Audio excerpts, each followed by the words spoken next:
Welcome to Moby Mondays. Good evening and welcome to Moby, Marketing Opportunities in Business and Entertainment.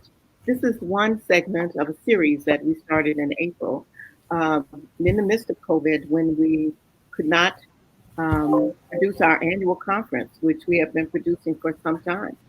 Just for those who just joined us and what had not previously been aware of Moby, our symposium series started in the 90s, and we actually did two a year with the intent of accelerating a business, of making powerful connections, and doing deals. Over the years that we were active for the first 12 years, we were able to track over $200 million in deals that had been generated or made between people who met each other for the first time at our conference series. It was a charge that we made to our attendees of this advanced marketing symposium that featured case study examples of successes with African Americans leading.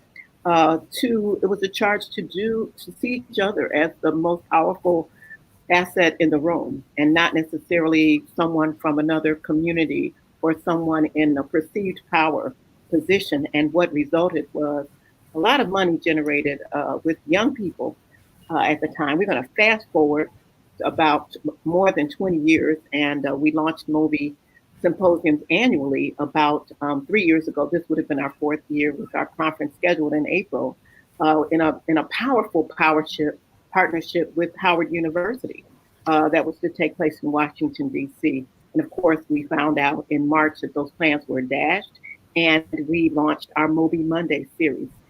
The wonderful thing about this, we see that there's a hunger for Black people to share experiences and expertise. And as a result, we've had over 100,000 viewers of our various series. And you can go to our Facebook page and look up Moby Symposium or Moby Mondays to actually sit in on what are really high level educational sessions about our successes and how to examples where we have actually collaborated, dispelling the myth that we can't work together.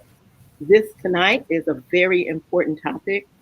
We can work together. We have worked together, and we shall continue because we have important business that we are facing right now. For the coming 2020 presidential election and all of the other elections that are associated with it that could change our lives, the lives of our children and grandchildren for decades to come. It is very serious business, and I am very delighted to present to you tonight's discussion, uh, Get in Good Trouble. Get in Good Trouble, mobilizing effective voter registration throughout the country. And we're going to look at many, many aspects from some of the most intelligent voices in this effort to be sure that we are at the polls in November. Someone told me, make sure you have your phone ready so that you can read this. And I'm looking at it, and guess what? It's not. It's my pleasure. I'm the old school lady, if you haven't noticed yet, but I'm really when it comes to my enthusiasm about the people that you're going to meet today. I'm going to turn it over to Pat Prescott, who will be moderating this session. She is very accomplished and more than beyond capable to run this show tonight, this Moby Monday. So with that, I'm going to introduce you to Pat, and then I will resign from this visual realm and sit back and learn something as in regards to what we can do locally and nationally to get voter registration up and to get this vote done so that our country can move forward in a positive way. Pat Prescott is an on-air personality at 94.7 The Wave in Los Angeles, handling duties as host of the morning show and social justice show Justice Now.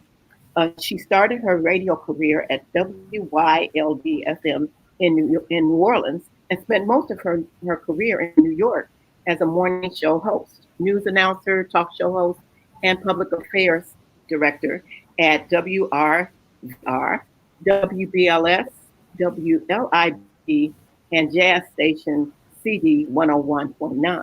Before being named solo morning show host at The Wave, Pat co-hosted the show with Dave Doss for 6 years and Brian McKnight for 3 years. Pat is very active in the community and has received numerous awards and citations for her contributions.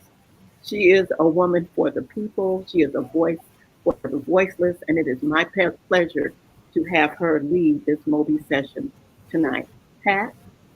Thank you so much, Yvette. I'm delighted to be here for this really important session. We are just a little bit more than 50 days away from what many of us agree is going to be the most important election of our lifetime.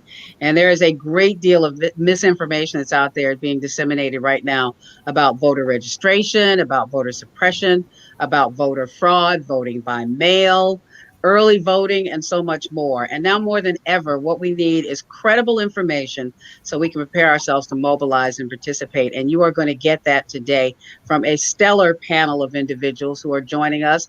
They are very talented and they are very determined, and they're truly doing their part to support that effort.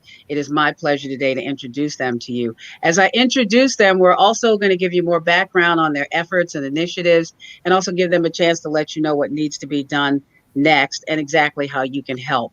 We'll ask some questions and then we'll give you a chance as well to ask questions of your.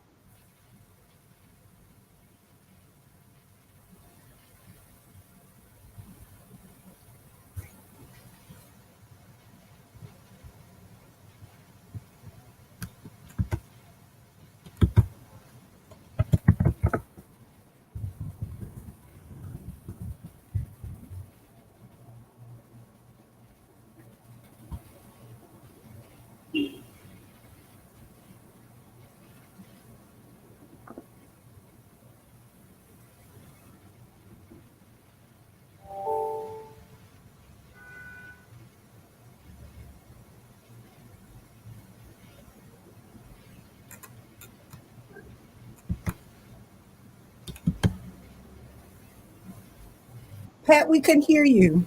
Oh, I'm so sorry. Okay. I thought my mic was on. Forgive me.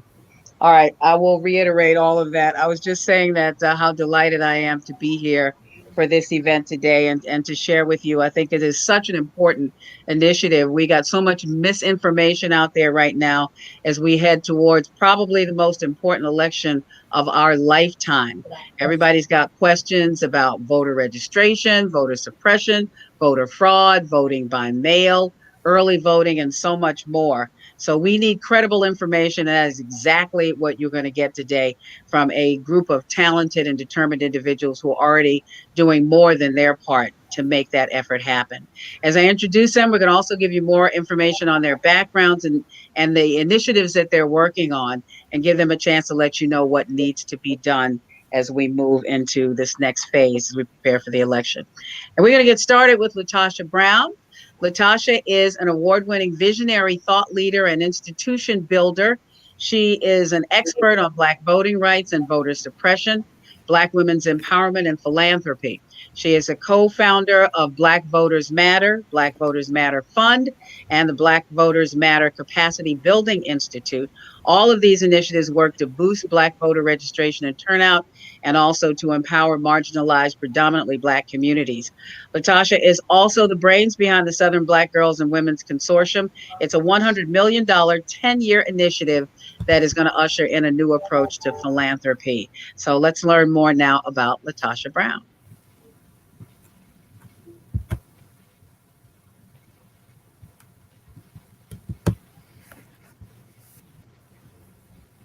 I believe we have a video.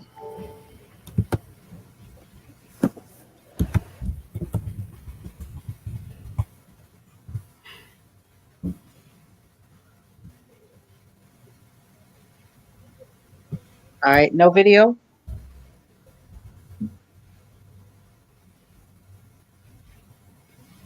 Latasha?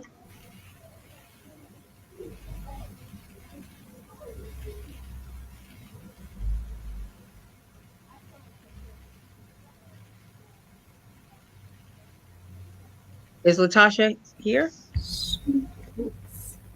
I think we might have dropped for a minute. Oh, okay. All right, do we have Latasha's video?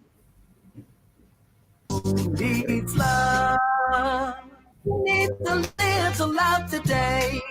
Who needs to love away? Who needs love?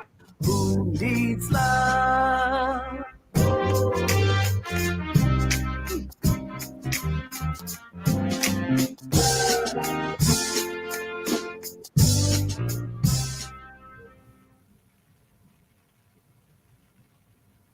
Okay, I believe Latasha is backstage. Can somebody let her in?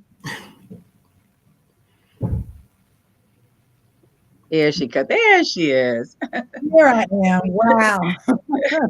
Thank you so much, Latasha. We're just doing quick introductions here, but I did want you to take a moment just to say a little bit about your initiative and maybe one or two of the most important things you'd like for people to take away today.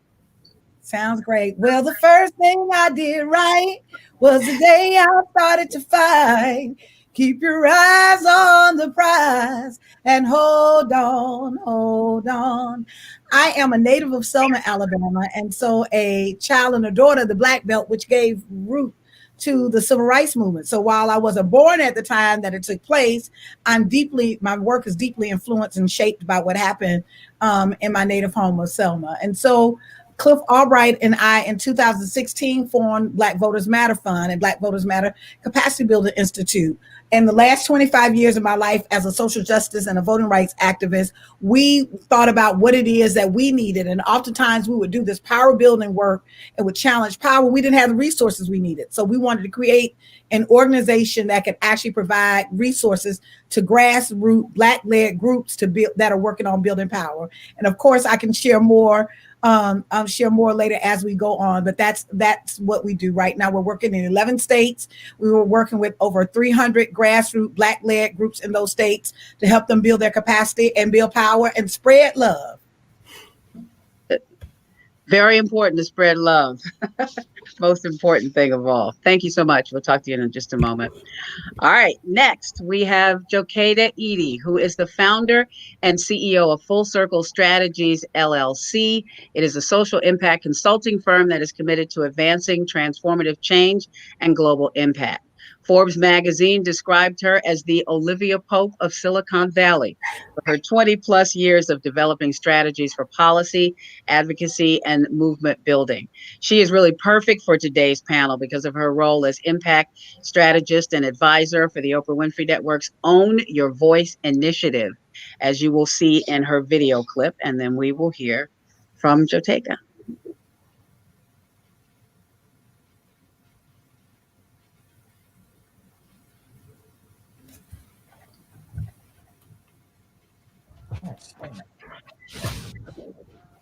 Find our nation on a precipice, true tipping point. Is this the moment that will finally change our country? Trying to rain on the thunder. Tell the storm I'm new. I'm a rain on this bitter love. Tell the tweet I'm new.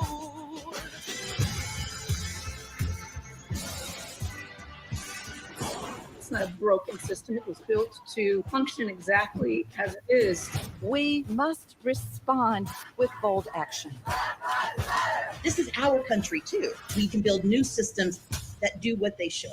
I'm a wild, I'm a march on the regular. We are united. We are standing. All the way.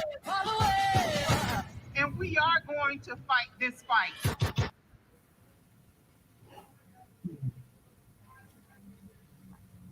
Today, we are excited because Black Voters Matter Fund announced a major initiative, and we're gonna let's hear right now just a little bit though from Jokeda before we get on to that.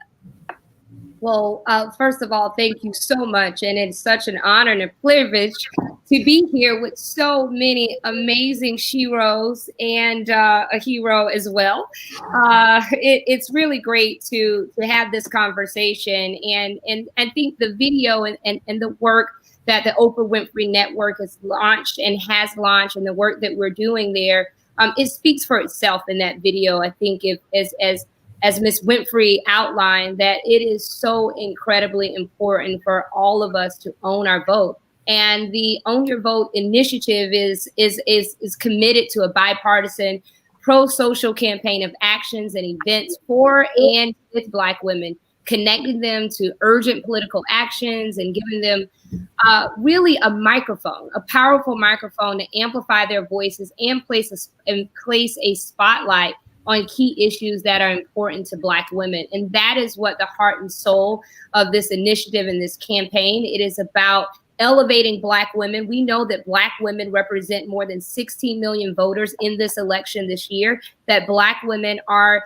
the most loyal and the largest voting bloc and most consistent voting bloc in this country. We also know that Black women are power. And so it's important to the Oprah Winfrey Network, to this initiative, that we elevate that power, that we highlight those voices, and we spotlight not only the voices of today, but also the legacy, the voices of the past, the voices of today and the present, and the voices of the future, and the issues that'll take us forward as well.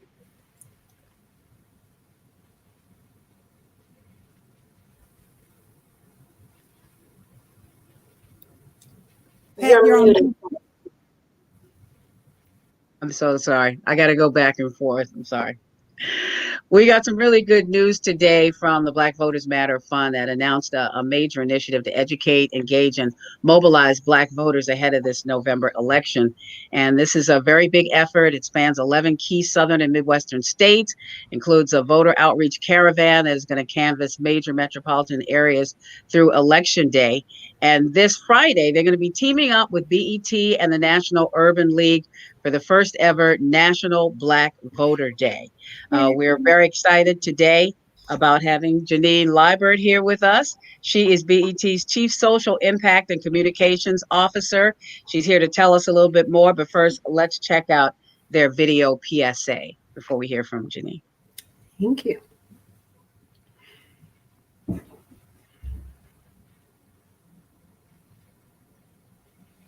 In 2020, our voices will be heard. Just like we're taking back our country, we're taking back this election. And here's how. Register to vote. Already registered? Then double check that you're still on the list. By mask or by mail, know how you'll vote and who you're voting for. Call it all Black folk. Why? Because our votes are stronger together. Show up. Your vote matters because your future matters. And your future on the ballot. On September 18th, National Black Voter Day, reclaim your vote. Go to BET.com/reclaim your vote for more. All right, Janine. Thank you. Hi, everybody. It's so good to see partners in the National Black Voter Day on the phone. So hello, family. And it's really great to be here with you all. Thank you for having me on the panel. And, at BET, we have been working on civil engagement for many, many years, every election cycle. And obviously this one feels different. And we knew early on, as we were, last year, we launched our Reclaim Your Vote campaign, looking ahead, thinking we would be obviously in a very different place with COVID. I think we all understand the health issues that are really running rampant in our communities, making this time to get out the vote so much harder. And I doubly commend Latasha and the Black Voters Matter campaign for getting out and really engaging our community where they are, because that is the challenge. We want to use our platform, which is our superpower, to excite our audience about the election, make sure they are knowledgeable about the issues, and then also have the resources that they need to either register, request their absentee ballot, or just figure out what they should do, because these are some confusing times. So I have my pen and paper because I know this panel, so I intend on learning a bunch tonight too. So thank you for having me. And you're on mute, Pat. There you go. Thank you so much. No worries. And we're going to check back with you some more. I agree with you. We're going to learn a lot today. Our next panelist is a 20-year executive in the nonprofit sector, where she bridges the worlds of traditional philanthropy and entertainment philanthropy. She started her career with the Magic Johnson Foundation and has gone on to launch charity initiatives for such people as Rihanna, DJ Khaled, Big Sean, Mariah Carey, Todd Gurley, and many more. Currently, she is the Executive Vice President of Philanthropy and Social Impact for Sony Music. It is my pleasure to introduce you to Tuwalami Austin. We're going to hear from her. She's going to take us inside her website to learn a little bit more now. Thank you. Are we going to go? Well, I can, before we go into the website, I can just sort of talk about the campaign a little bit since I don't have a dazzly video, so as much as you beautiful ladies do. But again, just Sony Music Group. So under Sony Music Group, you have all of our record labels. So your Columbia, Epic, RCA, Arista, and all of sort of the affiliate record labels coming together to really sort of mobilize talent and using their voices to help get people registered, to educate them, and getting people to the polls. So we're working with about 9 different partners, again, to really sort of help us get this get this information out.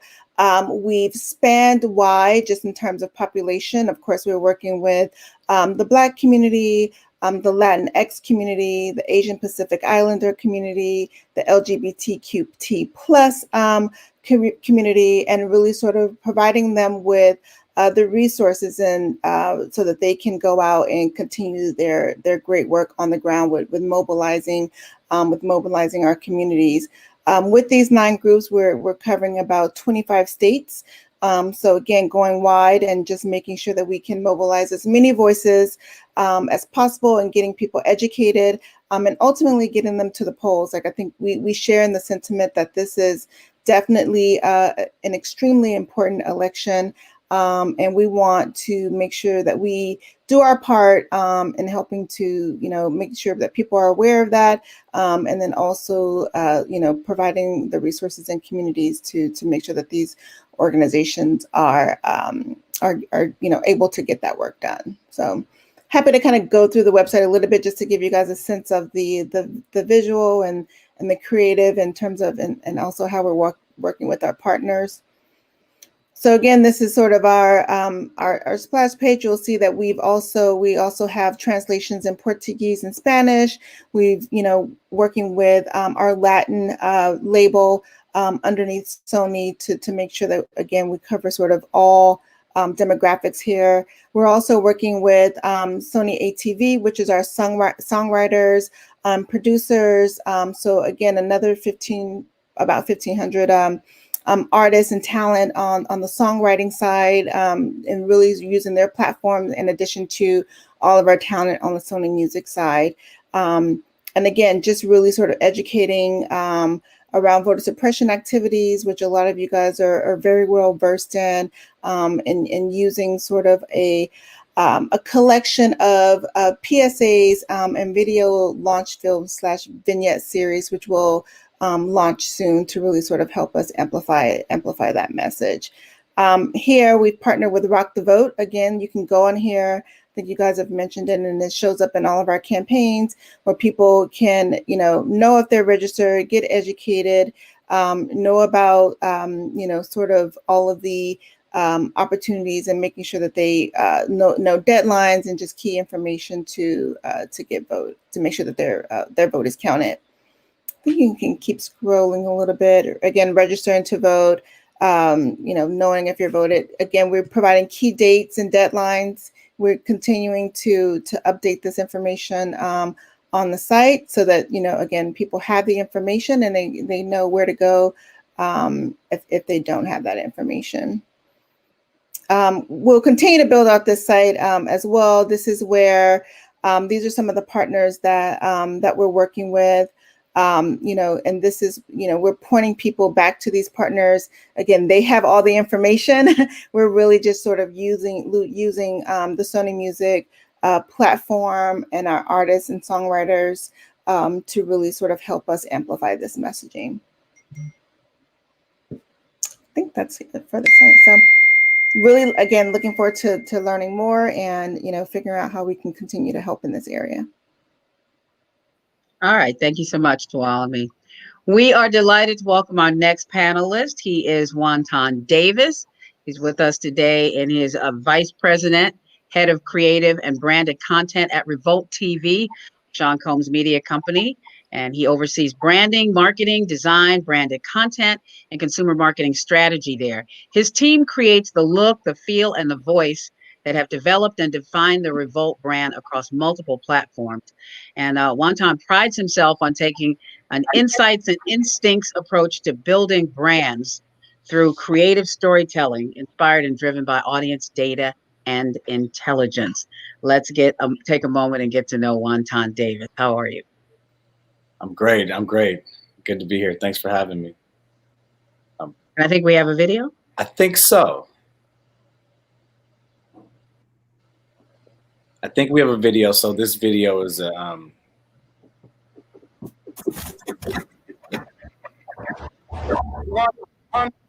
years later, the Negro still is not.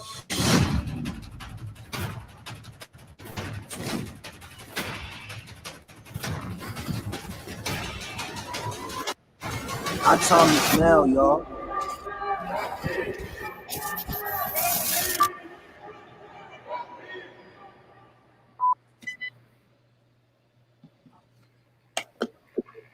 So that was a recent Revolt brand spot, our newest brand spot, and that spot was to really, as you can see, really centered around a movement and really centered around a sense of community. And we want everyone right now at this precious time to really know their influence, their impact, and to really be motivated to get out to the polls. And funny with that, thought about tagging it with very specific voting direction and voting language, but decided against it because we feel like it's a big overall movement and a movement that needs everyone on board. And some of the studies that we've done shown that if you talk about voting too far up front, that people tend to shy away. And so we really wanted to just rally and have everybody be a part of that movement and be a part of the whole situation. So that's what you got. Thank you so much. Next, we have Holly Charles. Holly is the Marketing and Community Engagement Director at The Vibe. It is a new channel that features a mix of hip hop, R&B, and neo soul. That sounds like a good mix. At Texas Southern University's public station, KTSU. She is a playwright, she is an author, and she's an educator who has also founded Houston Play on Purpose. It's a nonprofit that raised awareness of social injustices and issues that disproportionately affect underserved or minority population. Here is Holly to explain more about it. Hello, everyone. I'm so excited about this moment, and I feel like this is a huge metaphor for what it is we're trying to do at The Vibe. I'm so impressed by everything that you guys have done, the years of experience that you guys bring to the table. And I'm probably butchering the scripture that talks about wise men being for counsel and young people being for war. And I want to make sure that I am digging deep and listening to what you have to say and what you've done. And that's exactly what we want to replicate at The Vibe for our younger demographic. So I do have, I think, a small bit of audio that kind of explains how we are explaining to KTSU 90.9 FM listeners who've been there for 50 years listening to jazz and blues that now we're changing. You'll probably have to click that little speaker there next to 90.9.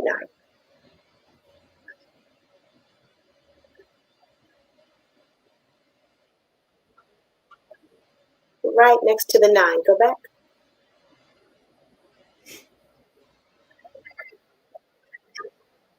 And if you're not able to do so, just for the sake of saving time, what I'll say is this: 90.9 FM radio has dominated public radio in the city of Houston for 50 years. And people are very, very excited to go there and listen to the Yolanda Adams Morning Show. They're excited about their jazz and their blues and the integrity that they've had, not only being a dominant public radio station, but also broadcasting from an HBCU, from Texas Southern University. What we've decided to do is that we want to take care of the entire family now. And so we understand that while we've matured as 90.9, we also need to start catering to the needs of millennials and Generation Zs, and that's so important, especially in this moment.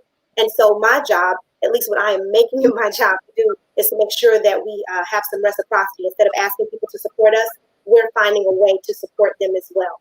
And so we are now adapting to the ways in which people consume music And in doing so, we now have to adapt to what they are interested in.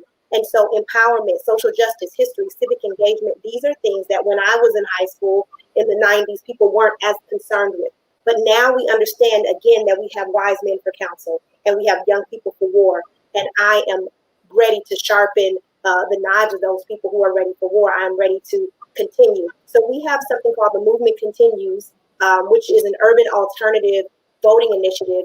And that we're partnering with Vocalo in Chicago. Of course, we're here in Houston. We have the Drop in Denver and Blazing Hot, which is also on a college campus in Norfolk. And we've decided to make it our mission. Again, if we are going to cater to this demographic, we also need to cater not just to their wants, but also to their needs. And so it's super important for us to go out into our communities. For instance, here in Houston, the NAACP chapter is doing voter registrations every single weekend leading up to the elections. And so that is something that we have vowed to be a part of because it's very important. Again, we want to have a reciprocal relationship where the people are supporting us, they're listening to us, but we are also giving this something that is thoughtful and that is important to listen to as well. Thank you so much, Holly, and we'll talk to you some more in just a little bit. Finally, we have Academy and Emmy Award nominated director and producer Lisa Cortez. Now, if you don't know Lisa, I'm willing to bet that you know her work. Her productions include the 6-time nominated film Precious, the acclaimed HBO documentary The Apollo, and her directorial debut, the Netflix documentary The Remix, Hip Hop Times Fashion, which traces the impact of street fashion and African-American creativity on global cultural trends. Lisa's current project is a highly acclaimed collaboration with Liz Garbus, Stacey Abrams, and Dan Kogan. It is called All In, The Fight for Democracy. It was released by Amazon Studios in theaters last week and will be seen on Amazon Prime beginning this Friday, September 18th. This is a film not to be missed. Let's take a look at the trailer right now and you'll see exactly what I'm talking about. If the power of the right to vote was truly made available to everyone in America, it would change the future of this nation. Ladies and gentlemen, Stacey Abrams! When I started running for governor, we anticipated that voter suppression was going to be instrumental in Brian Kemp's campaign, and we were right. We've been in line for 5 hours. They said, "You've already voted." Looks like several days ago. No, I would have remembered that. People were didn't have the authority to demand better. These lines are insane. We had precinct consolidation, non-training of local election officials. I knew something had gone horribly wrong. The system to protect our democracy didn't work the way it was supposed to. States implement suppression laws all across the country. Things like new voter ID laws approaching. You're knocked off the roll. Gerrymandering. Change voting boundaries. Ohio is a use it or lose it state.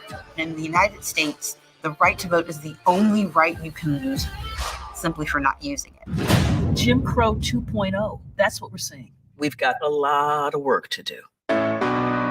When we started as a country, 6% of people were eligible to vote. There's still forces that are determined to keep citizens voting. Fight for the right to vote. Our democracy is put at risk. The fight over voting rights is ultimately about power. The states have figured out how to stop African Americans, Hispanics, Asian Americans, the young, and the poor from voting. history is never a straight line. It's always a fight. The erosion of our democracy is not. We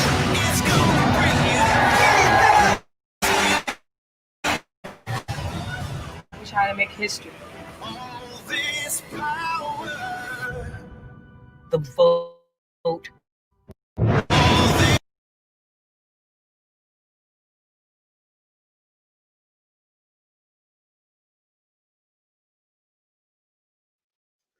Lisa, it's excellent. Talk to us.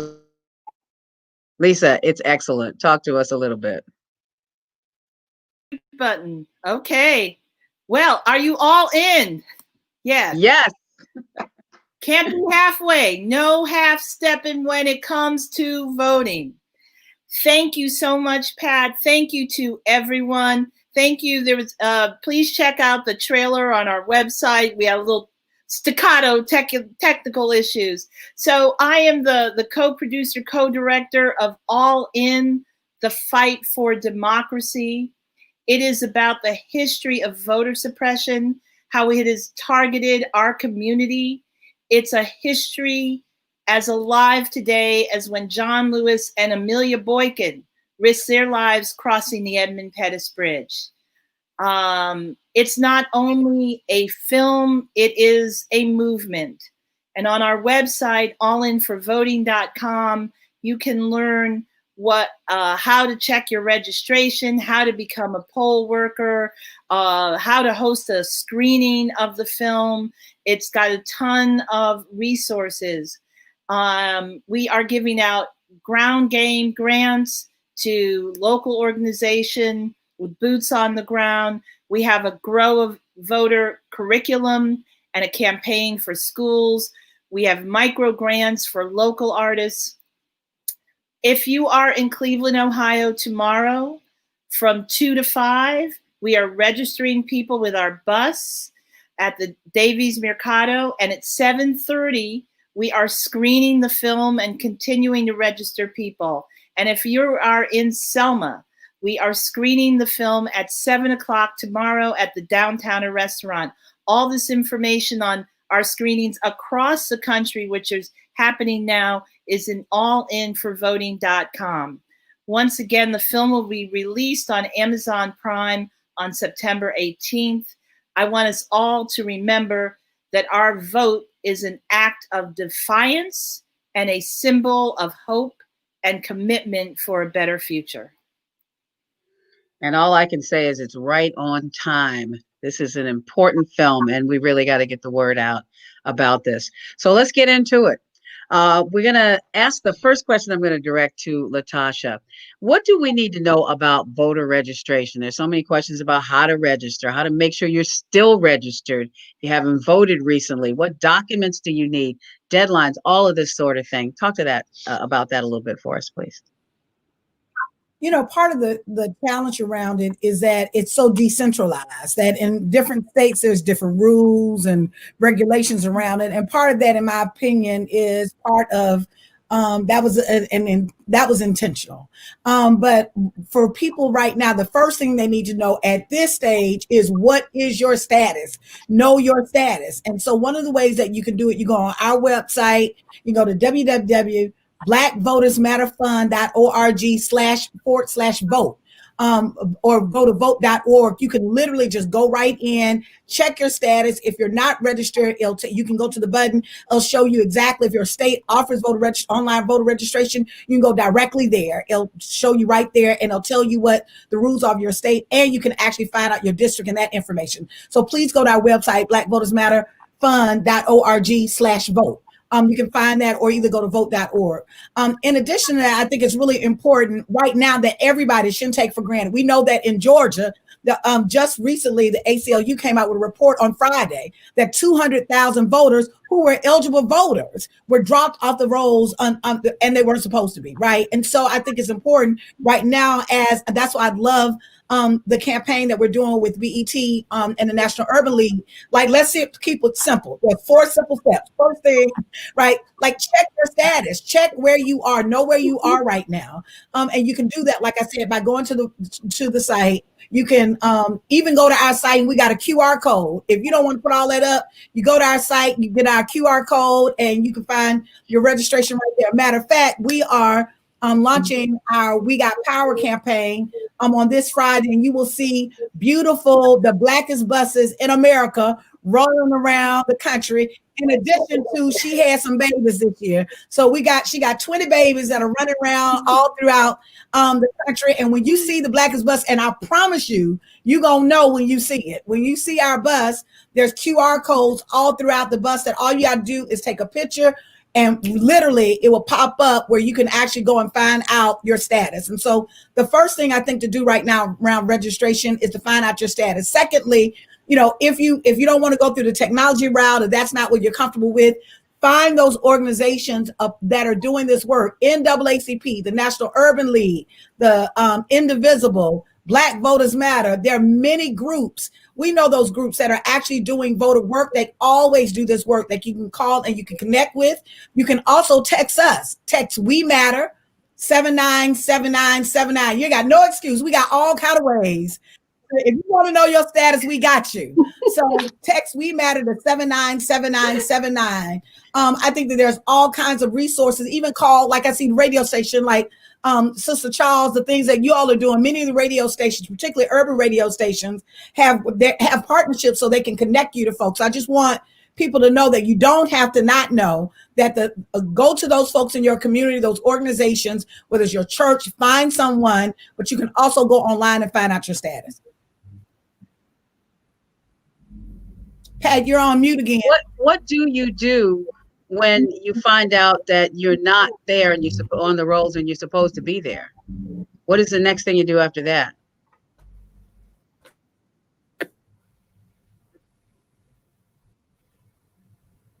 Can you hear me? Yeah, it depends on what state you're in. It depends on what state you're in. I mean, that's part of, to Latasha's point. Oh, yeah. It's not made, it is not made easy, but you have to go. And when you go, I don't know if Latasha, I think she may be in a delay. I see her, she's speaking. But it is state by state. And when you go to all of these different sites, they will also provide you with the information of your local office so that you can get the information for your ballot. But that's why we're also encouraging people to do it early so that you have enough time to make sure that you can go through the whole process to make sure that you get your ballot. Okay. All right. Anybody else have any thoughts on that question? Can we move on now? Okay. What is the bigger threat? I don't know if you all can hear me. I am having major technological tech issues over here. I know we missed you for a minute, but I tried to chime in, but I'm sure I didn't answer the question as well as you would have. You want to chime in now? Because we can hear you. That was I guess not. You just have to stick with my answer. You have to go to BET.com. Reclaim your vote. And I think that this is one of the terrific things that we have so many resources now. You have no excuse for missing this. I mean, just any website of anybody that's on here, you can go to it and get all the information you need. Yep, and vote.org if you also for directly another one where you can request your ballot if your name. It gives you all of the options so that you can figure out if your name isn't on the list, how to request an absentee ballot, what information that you need, etc. And if I would say also understanding that there are multiple deadlines and making sure that you're paying attention to all of those. So for the state of Texas, of course, you have to register by October 5th. But then if you're talking about requesting a black ballot by mail, you have another couple of weeks. And so it's super important for you to understand that, even understanding if you're going to register by mail, when it has to be postmarked by. And so we just have to be really careful about looking at all of those deadlines. We have to dig through crates almost. But, to Latasha's point, we're trying to make it very easy for you. There are so many organizations, and all these people on this call now are trying to make sure that voter suppression is that we're suppressing voter suppression. So we have to pay attention. And we stand in line during COVID to go into stores and everything else. This is another major need. But we have to find ways to stand in line for this, to stay on hold for this, to email that person and to figure it out. I'm voting by mail here, and I know how difficult it was just to find the early voting ballot department. And I got on the phone and called because I thought, man, I could mess this up, and this is my opportunity. And so they didn't make it easy. And so, this is not about an easy moment. It's about an opportunity for us to be a part of history, be on the right side of history. Latasha, can you hear me? I'm not sure if she can hear me. What is the bigger threat, voter fraud or voter suppression? And let's go to Jateka with that one. Well, and I'm looking at Lisa, and Lisa's film is just so pertinent and important right now that we talk about voter suppression, and as Holly said, that we have to suppress voter suppression, and what's important for us to recognize is that the antidote to voter suppression is voter turnout and being vote ready and owning our votes. And so it's so incredibly important for us to know that it's so pivotal. This election is so vitally important. It's important for us to make sure that we're doing everything we can to ensure that we are overcoming voter suppression. Voter suppression is real. And in the clip that was shown that highlighted a good friend I used to do a lot of work with, Ari, who was highlighted in your film, Lisa, said that voter suppression, what's happening, this is about power. It's ultimately about power. Voter suppression is about power. It's about who controls power, and it's about the power of the vote. And you have to ask yourself over and over again, why is it that someone is spending so much money and so many resources to keep you from voting? And it's not just a little bit, it's millions of dollars. And in my time in a previous life as senior advisor at the NAACP, I spent years working to combat voter suppression. And what we saw in 2010, 2009 was a resurgence of voter suppression. And what that voter suppression looked like was the surge of in that year, we saw more than 200 pieces of legislation entered into state legislatures across the country that included everything from the implementation of voter ID, and photo ID, where across this country, more than 25 million Americans do not have the needed valid photo ID in order to cast a vote. And there are some states where you could not vote with your work ID, or you can vote with a gun license, but you cannot vote with your student ID. And so these are, and my grandmama always said the devil is in the details. And so when you look at what was happening, we saw massive cuts to early voting, massive cuts to same-day voter registration, massive cuts to Sunday voting. And then what we also saw was the onset of a very important Supreme Court case that was detrimental to voting rights, and that was Shelby County versus Holder. And in that case, what essentially happened was an invalidation of a very important component of the 1965 Voting Rights Act, which was Section 4, which invalidated and made it much easier for states to just have mass voter suppression, because there were protections in place for states that had a historical record of being discriminatory and using discriminatory practices to have to pre-clear with the Department of Justice before they made any changes. Once we saw Shelby County versus Holder, then what we saw is an onslaught of polling places being closed and massive changes. I mean, in some states, and I'm sure Lisa can speak to this, in some states we saw where a polling location was removed from a college campus and put onto a police precinct. And so these are the type of tactics that are put out there purposely to keep people from voting. And we see it. We see long lines. We see, a shortage of resources for voting, and it is keeping people from voting systematically, and that is a dilution of power. And I say this often, is that, when you ask about Stacey Abrams in Georgia, Stacey Abrams is not the governor of Georgia because of voter suppression, and that is what is very real. And so it's important for us to understand that there are very few cases of voter fraud. So we have to be, very mindful of what is being put out there as fact. But what we know is that voter suppression is real, is rampant, is well-funded, and is meant to suppress power. And it's important for us to do the antidote and own our votes and ensure that we are overcoming and, as Holly said, suppressing voter suppression. And we have to also remember that none of this is new. Since 1870, there's been physical terrorism and intimidation of Black voters. We understand that's how we know how much power there is behind it, because they're, like you said, we're trying so hard to suppress that. But even now, when we look at, like, there's a woman, Crystal Mason, here in Texas, who's facing 5 years in prison for voter fraud, right? And voter fraud and voter suppression are one and the same now, because what we're doing is intimidating people and saying, if you have some sort of a record, you're too intimidated to go to the polls. I'm afraid that if I show up, something might happen. Maybe my parole officer, maybe someone didn't tell me whether or not I was able to vote. And so we have to be really, really careful about those Lanisha Bratchers and other persons from North Carolina. So we have to be smart enough to ask the questions. We have to take initiative, and we have to understand that they've been doing this since 1870. It's not anything new. So we have to continue to adjust and adapt. It's not fair, but it's reality. Well, I think it's when we look back at how deep this power playbook has been happening.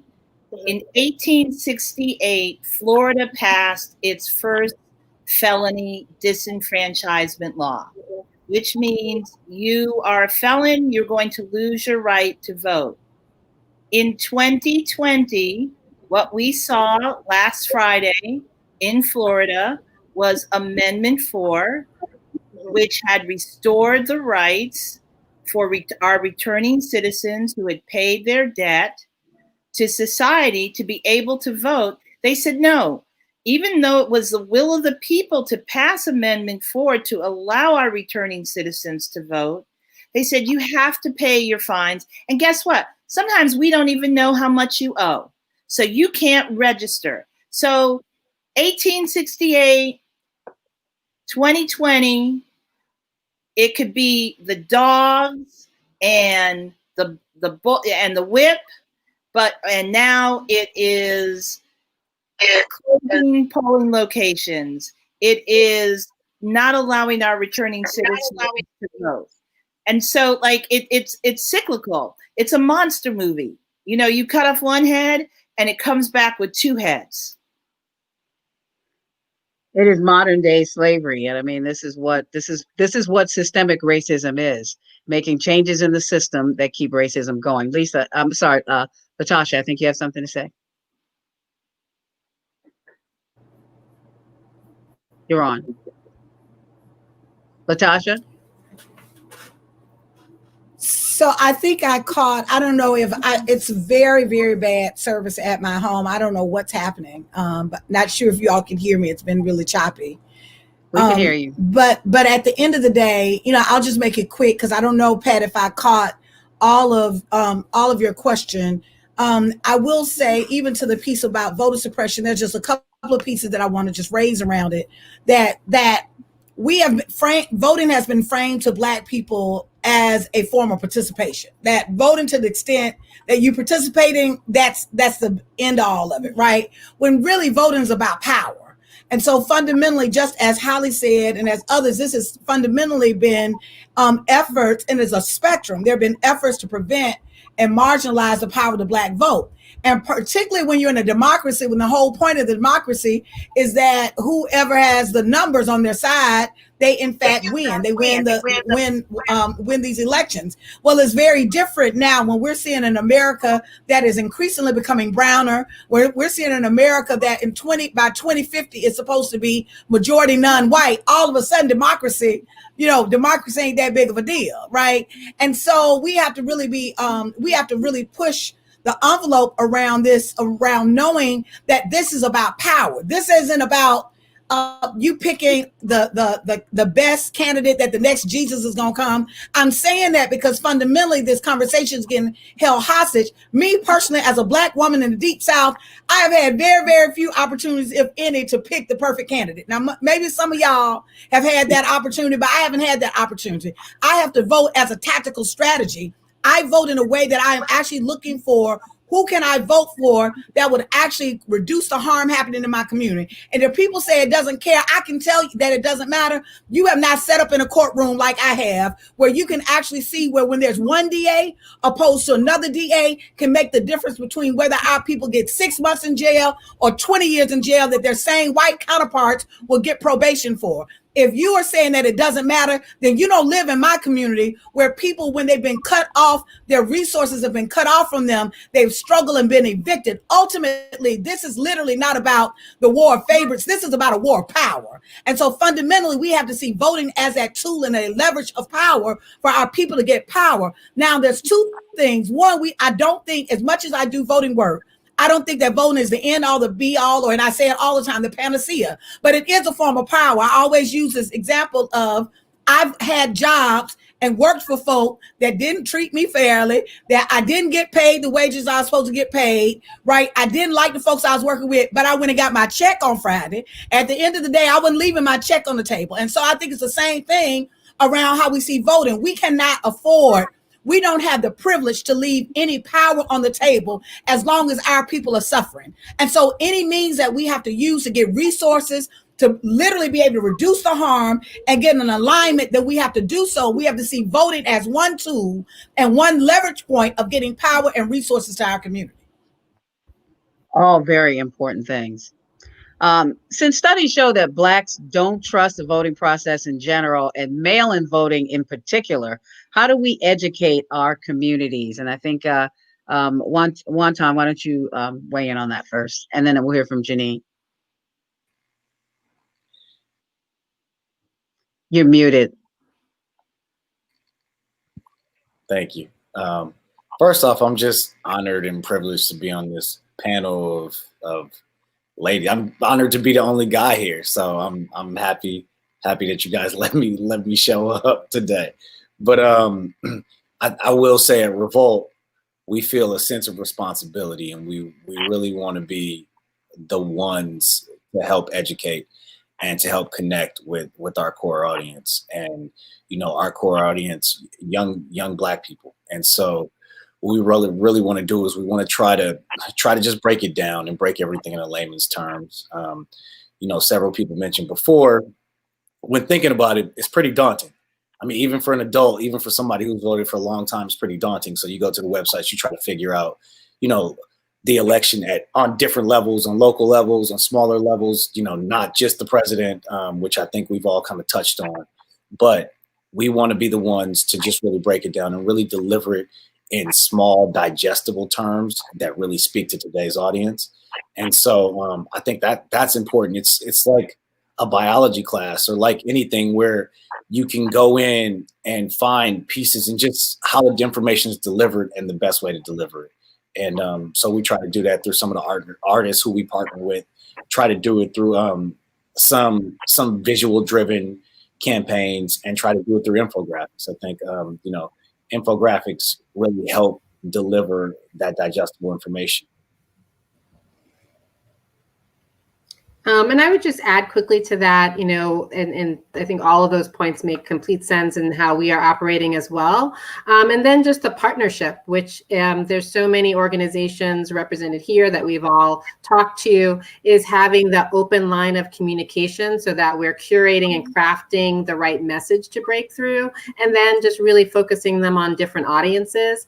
I think one of the things that we definitely wanted to get at with National Black Voter Day, September 18th, is the notion of just this early start, but also just talking to our younger audiences around why should this matter? Because I think that is another big, piece, and I'd love to hear other panelists' opinion on for those in our community who really believe that their vote doesn't matter. The system is so broken, and so the other element that we try to always lead in our messaging is, again, if it wasn't so important, they wouldn't try to take it from you. So I think that was one message that resonates, and also really focusing on the future. We have to spend as much time kind of wanting to honor the past, but we also have to make sure that we are talking about the impact of our future. And that's why one of the key things we say is your future is on the ballot, and really continually reiterating that message, bringing talent together with our community leaders, together with our sales community and big brands. So that's kind of how we've been working to break through. But I definitely think, I think it takes everybody's work together to really move that person who really sees the system as broken. We saw a decline from 2016 from African-American men, particularly. And so one focus we've had is really working with partners, including the NBA, around increasing what voting looks like, so that we have all of our demographics shown, and so they can see it's important to vote. You know, Holly alluded to that earlier too, and I'd love to hear from. I'm sorry, I interrupted someone who was speaking. Sure, take. I think similarly to Janine, with the Own Your Vote campaign and initiative, what we're focused on Black women, and we know that, and I said earlier that Black women represent a very powerful voting base, and it's so important that we elevate the stories of Black women, the power of Black women. And so working through our partners, we have worked to elevate the not only, as Janine said, yes, we have to celebrate the rich legacy. I mean, we are in a moment right now, particularly for Black women. We're on the 100th anniversary of the women's suffrage movement, a movement that Black women more than 100 years ago supported, participated in the women's suffrage march, had to march at the back of that march, knowing that they would not have the same right to vote when that vote was granted that white women had, and not would see the true right to vote until 1965, years and years later. But very much Black women we've always been a part of pushing democracy forward. And so our initiative is really focused on leveraging not only our talent to support the work that is being done by organizations and our partners, ranging from a wide array of partners, but also really leveraging our platform to really be a microphone for not only organizations, but individuals that are leading, and then also the work that we're doing to touch voters. And so we're very excited about work that we're doing to actually reach out to voters within our network, particularly focused on Black women, to send that very strong message that we have to own our votes. There is this notion, or we hear this conversation that our votes don't matter. Our votes absolutely matter. I think if you look at even just some of the races that we've seen recently, where it has been determined by a very small amount. Let's just look at 2016. Let's look at the vote margin of what the difference was in some states. There was a 33,000 person vote difference in some states. There were, more than 230,000 Black folks who stayed home in one city in that same state. So our votes absolutely matter, and it matters up and down the ballot. And I think that's also something very important. We every day talk about and lift up the names of those that have been victims of police violence and police killings. And those that we are advocating to bring justice in those cases are DAs, prosecutors, attorney generals, all people who are elected into office. We talk about budget priorities in this country. All of those that make decisions on those budget priorities, whether they're in the city council or a governor's office or a state legislature, are voted into office. And those are elections where we don't see as many people voting. So the power of our vote to turn out our votes and increase our votes has an immense amount of power in our day-to-day lives, whether it's, as Latasha said, who and how justice is administered in our country, to the budget priorities that decide how funding is distributed in our community, even to the question of who's going to make the decision whether or not our children go back to school or not in a global pandemic. That is exactly right. And a question that Janine brought up, I wanted to pose to the whole panel right now and see what you guys have to say about the idea of what to say to young people who don't plan to vote because they don't care for either one of the candidates, or they just think that not voting is a form of protest. And I'd love to start with you, Holly, probably the youngest person on this panel. Share mute. Unmute. It's going to be like the phrase coming out of this pandemic. Unmute. You know what? I was so interested in that. I was paying attention and I forgot. I think what's really, really important in all seriousness, is to understand that an empty ballot is much heavier than a completed ballot. You are allowing someone else to choose your burden. And that's not a power that I plan to give up. That's not a power that I think that our youth should just give up. We have to understand that we are allowing someone else to make those decisions for us. And in a lot of ways, that's why we are in the situation that we're in now.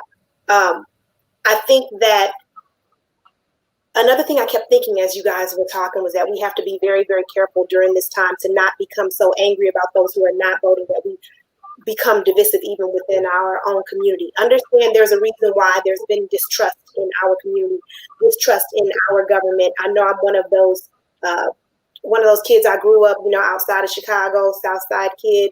I had a lot of evidence around me that said the government does not care about me. I had a lot of proof, at least what I thought was proof at the time that it wasn't going to work, that I just needed to keep my head down and worry about survival.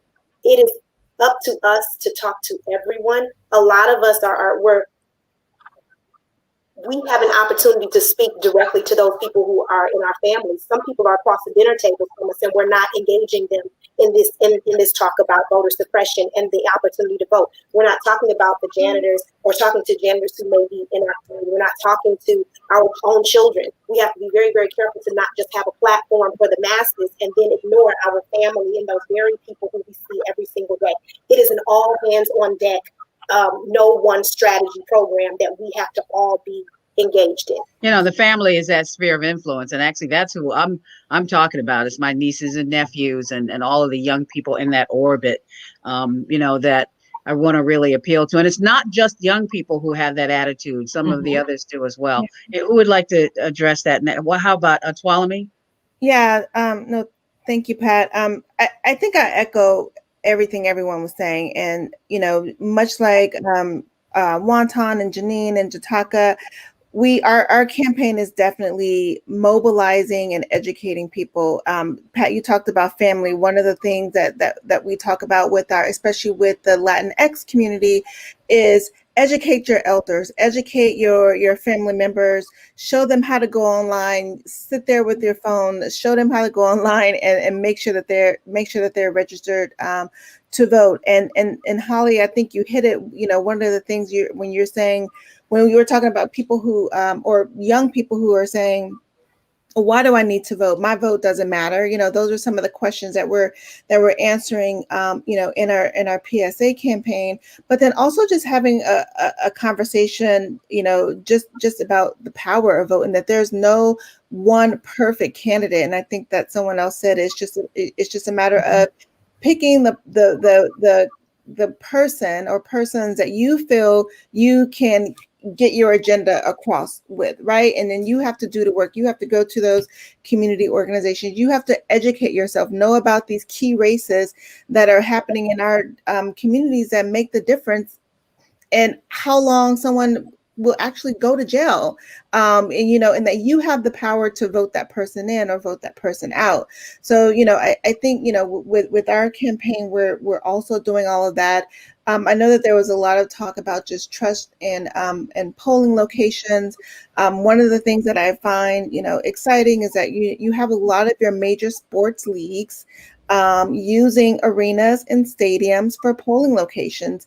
I feel like those are, in my opinion, can be safe locations where people can go and feel comfortable that,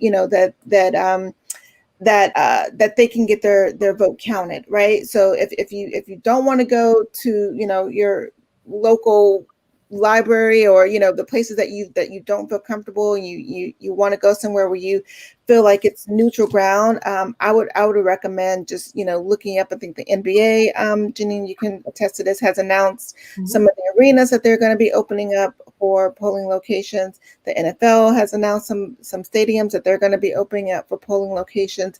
So the resources are there. I think we also just have to make a commitment. People, we have to do our homework. We have to read. The devil is in the details. We have to do our research. We have to help our family members. We have to help our elders. We just have to educate people. We have to change the narrative. If someone's, talking to you about not voting, what can you say to maybe change their mind? To your point, Holly, I think you can't leave that on the table. You can't leave that power on the table, and it's your duty to exercise your right. And then they can take it from there, honestly. But I feel like the resources are there. I think the in all industries are mobilized. The sports industry, the entertainment industry, everyone, the TV industry, everyone is mobilized and ready to go. And I think the resources are readily available. You can do a quick Google search, voting near me, polling locations near me, key decisions, key races on the ballot. The information is there, and in the work that Latasha and all of these community organizations are mobilized in a way that they have been in the past, but even more so with this election. And it's exciting to see. I really feel like there's no excuses. Like, honestly, I just want to be, really blunt about it, because the information is there, and we have to just really use our voices and use our power, and think for ourselves, educate ourselves, do our own homework. And, and the information is there. It's not hard to find. So, that's where we're definitely sort of excited about working across sort of all those populations and making sure that all of our partners have the resources and the information that they need to move forward. We're going to check in with Lisa, Latasha, rather. I'd like for you to make a comment about this. And then we're running out of time. So we're going to go around to everyone and have you give us some closing thoughts after Latasha. So real quick, I just want to say that part of the issue is, as was shared, we got to shift the narrative. We got to change the focal point. The reason why our organization is named Black Voters Matter instead of Black Votes Matter, because what we have pushed is this idea that the vote is more than the people. That fundamentally we have to change the focal point. And so when we talk to folks in our community, we have never met anybody that's apathetic. Never. We always say that. I've never met a single person that didn't care about something. The problem is oftentimes we're so busy trying to evangelize people, we won't listen. And so oftentimes what we do when people say that they don't trust the system, they're not crazy. Like, what they've experienced is that we're not, and we say that. We affirm that what you're saying is true. We affirm that what you're feeling is not coming out of anywhere. And we listen and we ask them what is it that they care about. We make the connectivity, and then it has a difference in the shift of where the point of power. And we tell them it's not we believe in the system, we believe in you. And we believe in your sense of agency to operate in a space that fundamentally, when we work together and literally go after power, that would change our community. And so I think some of it is the framing of it and how we've made people think that there's something more valuable than they are. And then instead of centering that they are the power, not necessarily. Amen to that. All right, let's go for some closing comments. I think what we'll do is we'll start with we'll start with Lisa. Well, all in for voting, September 18th, Amazon Prime, have a viewing party, learn the history, but also learn what we can do to mobilize. We've come this far by faith, so let us lean into our faith for this election season. I think that is a great idea too, to have a viewing party. This movie is so outstanding, so timely, and it's a great way to bring people together and have some of those kind of conversations that we're talking about right now. Thank you for that. Tuolumne?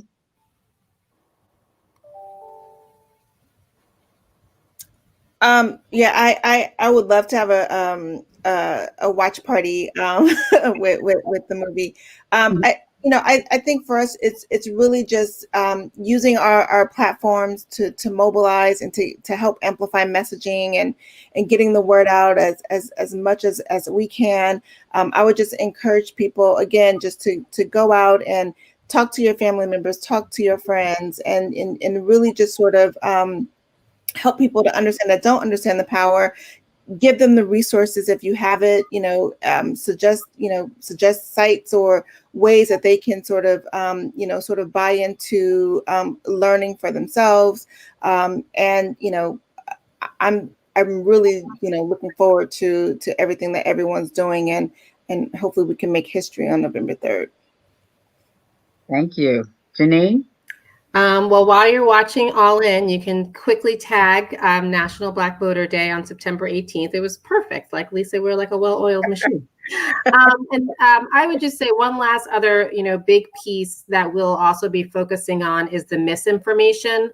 So I didn't want to get off the call without also just mentioning that will be one of the things that, surprised everyone in the last election.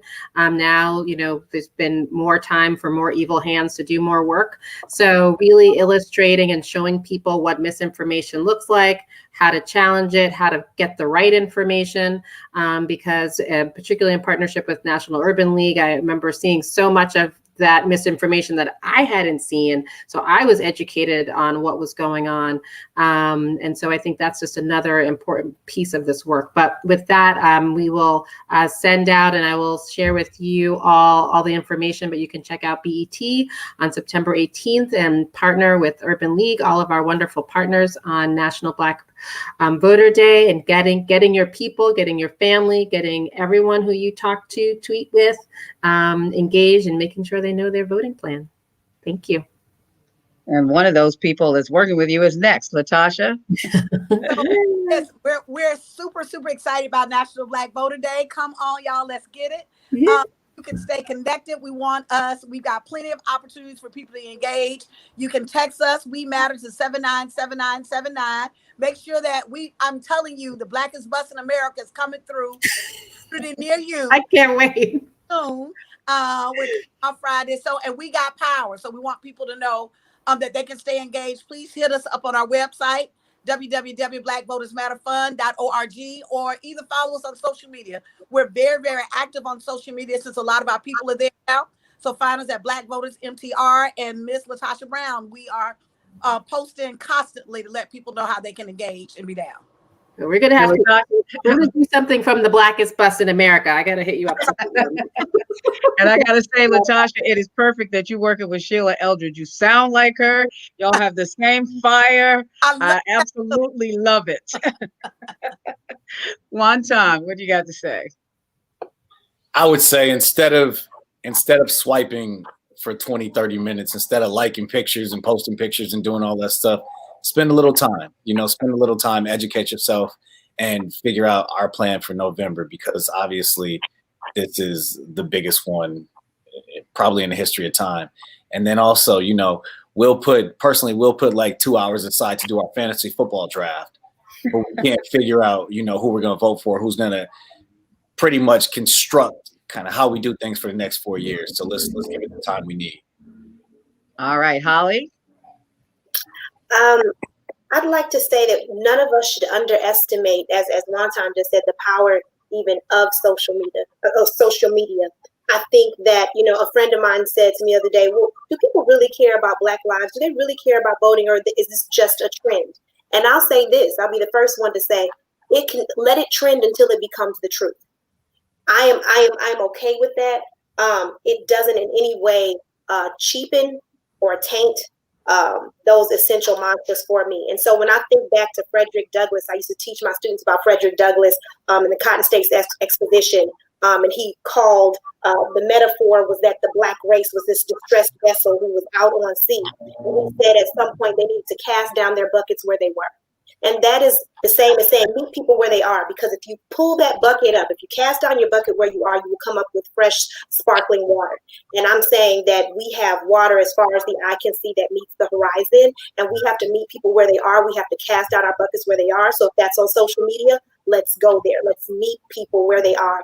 That's what my job is. That's what, in many ways, my personal ministry is. That's what I'm excited about, what we're doing in this moment right now. All right. And we're going to wrap things up with you, Joteka. Well, the Oprah Winfrey Network is 100% committed to leveraging its entire platform to ensure that everyone understands, knows the power of their vote. I encourage you to visit www.ownyourvote.tv. You can also find us at oprah.com. You can also follow us on social media at Own Your Vote on Instagram and Twitter. If you go to our website, there is incredible content. We are working to make sure that we highlight the voices of Black women particularly. So there's incredible content that chronicles the rich legacy and history. There's a wonderful op-ed that's up right now written by Gwen McKinney that focuses on Black women and the suffrage and the Black woman's role in the suffrage. And there will continue to be content. You also can go on there and you can register to vote. You can get information on how you can register to check your voter registration and also to request a mail-in ballot.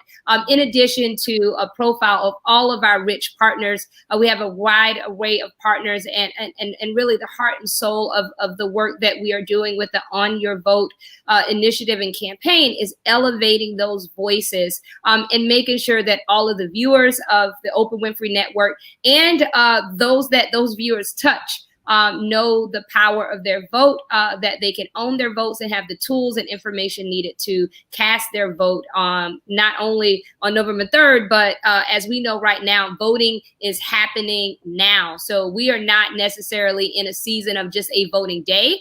It is a voting season because there's a lot of early voting and requesting mail. So I just really encourage everyone to create a plan, literally just internalize the thought of owning your vote and what that means to know everything you need to know to make sure that you're able to cast that ballot, because truly our lives depend on it. Amen to that. Thank you all so much. I cannot tell you how inspired I am and how excited I am. At the Wave, we have a program called Justice Now, Communities to Unity, where we explore different aspects of systemic racism. And I promise you, I'm calling all of y'all to be guests on that show. And I'm going to hand it back to Yvette right now. I think you're muted. Before we get to Yvette, we'd like to thank you for joining. Moby Mondays is pleased to present for next week's webinar, Moby Symposium Chairman Curtis Simmons, who will sit down with advancingdiversity.org leaders Jack Myers and Phil McKenzie about what diversity really means in the business community and how it is crucial for business growth. Be sure to tune in. We'll be on Facebook Live as well as YouTube at our Moby Symposium channel. And now a word from Yvette Moyo, co-founder and chair.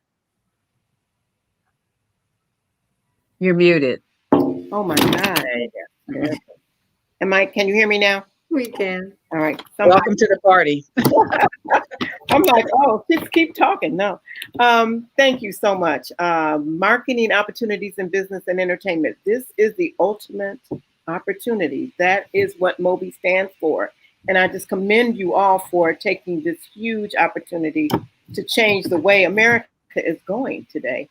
This is actually that critical, this topic. Today we've heard the voices of the Southern Civil Rights Movement. We've heard from the Olivia Polk of Silicon Valley.